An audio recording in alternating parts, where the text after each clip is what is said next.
Good day, everyone. My name is Trian Malubay Kiuslo, and today we will talk about the students with mental retardation in inclusive education. Before we start, let us know what is mental retardation. Mental retardation is a condition of substantial limitations in intellectual functioning that impacts performance in daily life. At present, many children with mild and moderate mental retardation are enrolled in regular classroom. They are mainstreamed in the academic subjects under the tutelage of the regular teacher and the special education teacher. So, what do you mean by tutelage? Tutelage used to say who a person is taught something by. So it means nga ang mga bata nga naay mild and moderate mental retardation are currently enrolled in regular classes under the guidance of regular teacher and the special education teacher or SPED teacher. The special education teacher provides individualized instruction on the school subjects and tasks recommended by the regular teachers and directs family members to help with assignments and class projects. When students with mild or moderate mental retardation are enrolled in regular classes, the regular teacher and the special education teacher work together to help the child attain the goals and objectives set for the school year. The educational placement is called inclusive education because the regular class has a student with disability who has been assessed to be capable of learning side by side with normal students. The Individual Education Plan or IEP is prepared by the teachers and parents to identify and indicate the goals for the school year and the objectives and activities during the 4 quarters or grading periods for successful inclusive education. So, as I mentioned earlier, ang mga bata nga mo-attend sa regular class will receive tutorial lessons from the special education teacher. So, ang mga family members sa mga bata maoy mo encourage to help the child with their assignments and class requirements. So, dili ra ang SPED teacher ang mutudlo sa mga bata but also with the help of their families.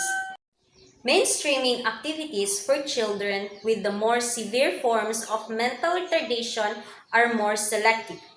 They participate in social activities, sports, and co-curricular activities like Special Olympics, camping, scouting, and interest clubs.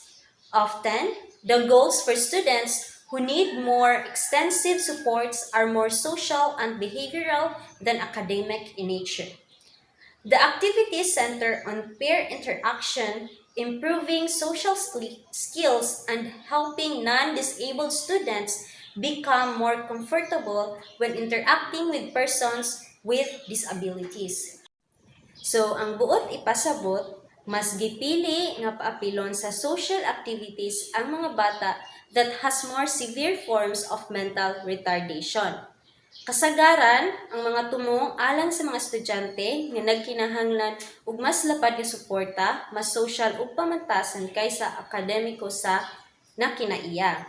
So, ang mga activities nga ginahimo nakasentro sa ilang interaction sa isig-kaingon, paglambo sa ilang social skills o pagtabang sa mga estudyante nga mga non-disabled nga mahimong mas comfortable kung makipag-uban sa mga tao nga adunay mga something or kakulangan.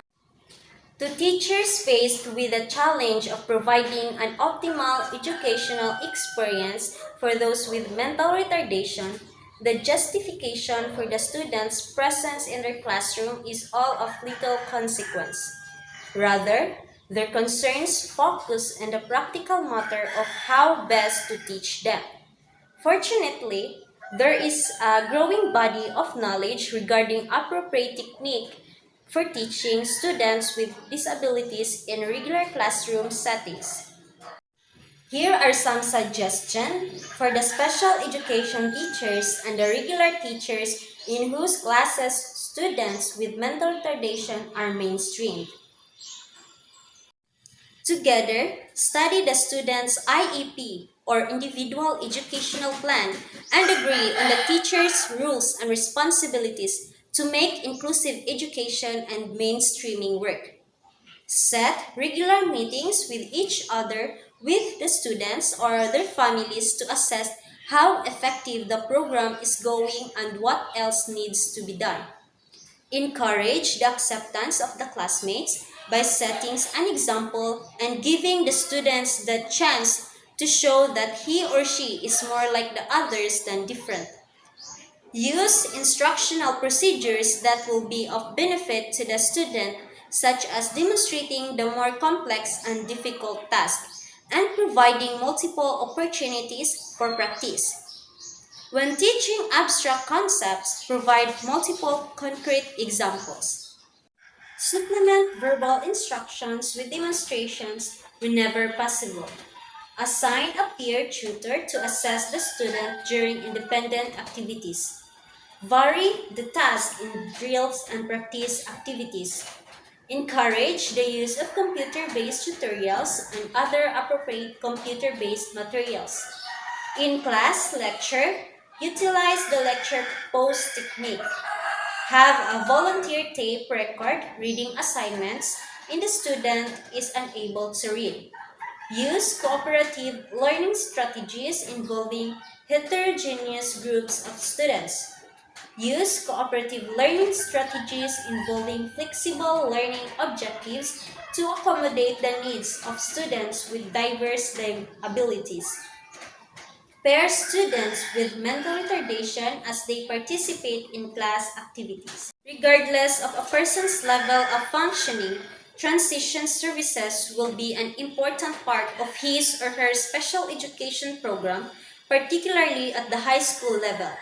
These services provide the bridge to life after school and help the individuals in both community adjustment and employment.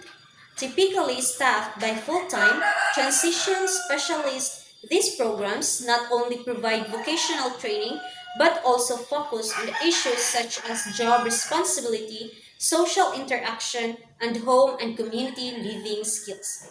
Pictured with children with mental retardation and SPED teacher